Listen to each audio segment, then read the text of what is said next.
What separates a very unproductive person from a productive person? Often it is a heuristic. And here are a few things that I've seen that can be very effective is to look at these productivity techniques. So first up, we have time boxing here. The idea here is that you divide a task into a 4-hour chunk. Typically that's a good duration. And you can think about a typical work week. So you have 5 days in the work week and you have 8 hours. So that means you can do at most 2 things that are important in terms of software engineering each week. So that means that 2 times 5, that's 10 things.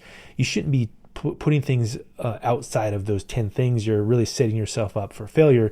Even potentially you would schedule 8 things. But the idea here is that you make sure that you box things up into these chunks so you can deliver things every single day. Another one is task breakdown. So a lot of times when you're dealing with a task, it's easy to say, oh yeah, I'm just going to work on this thing for the next few weeks or next few months. And that's a recipe for being unproductive because you haven't broken it down. You don't know what it is that you're working on yet. And it's a classic example of how to not get something done is to have it ill-defined. Instead, if you break it down to a 4-hour chunk, then you can put it into a time box. And you can say, for example, these are the 2 things I'm going to do this day. Another one that's, again, related to these other 2 is task simplification. So what it means is that when you're given a task, you don't say, oh, well, it'll take me 3 days to complete it, or it'll take me 3 months to complete it, is that you always simplify the task until you can define it as 4 hours of work. So they're all very related, but also slightly different. And it's important, again, here to make sure that you're thinking about things from a weekly perspective. Again, I can do 2 things a day. I have 5 days in a week. That means there's 10 things max that I can do.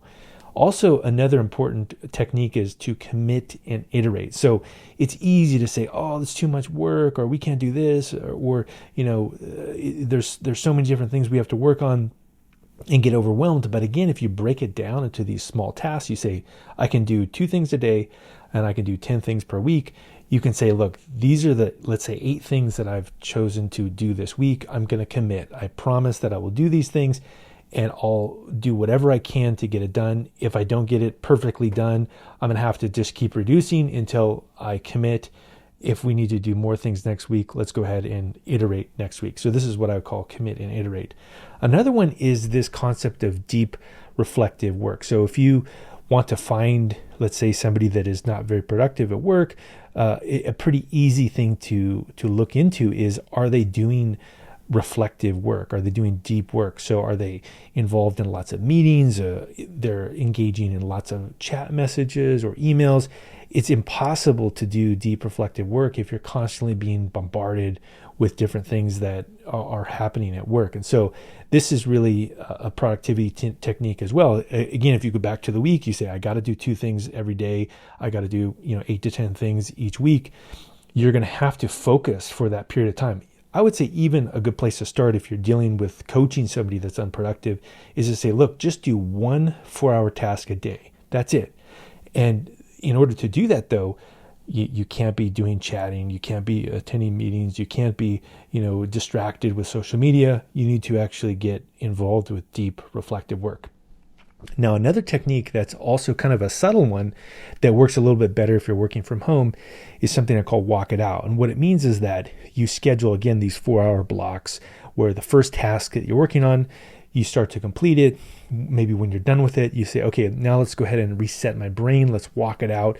And you start thinking about the second task that you're going to do for the day in the background. And a lot of times that second task becomes much easier and you're doing a healthy thing. You're walking outside, you're relaxing, you're lowering your blood pressure, you're getting exercise, and then it actually helps you be productive for that second part of the day. So these are just a few of the things that I've personally seen in teams, I've done myself, that can be really effective in making you a productive worker.